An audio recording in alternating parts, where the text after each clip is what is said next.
ধরুন আপনি কিছু একটা জিনিস নিয়ে এসছেন, মানুষকে ফ্রিতে দিবেন। যখন ফ্রিতে দিবেন সেটা হচ্ছে যে আপনি কিনে এনে ফ্রিতে দিবেন, বা আপনার চাষ থেকে আপনার নির্ভরযোগ্য কোনো উৎস থেকে এনে আপনি ফ্রিতে দিবেন। এটাতে আপনার কোনো লাভ নাই, বরং লসটাই। আপনার পরিবহন, শ্রম সবই তো লস। কিন্তু ওই জায়গায় এগুলি দিতে গিয়ে যদি কারো যদি ক্রোশের শিকার হন, তাহলে আপনি কাজটা করবেন?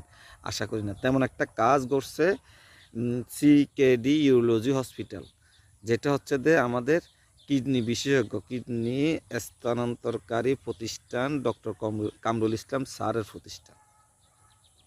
তিনি এটা কিডনি স্থানান্তর করতে একটা টাকা পর্যন্ত নেন না, ফ্রি কস্টে প্রায় 2000 কিডনি স্থাপন করছে।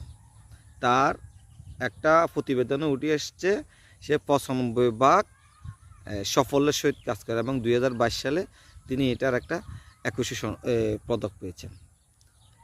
আমার কথা হচ্ছে যে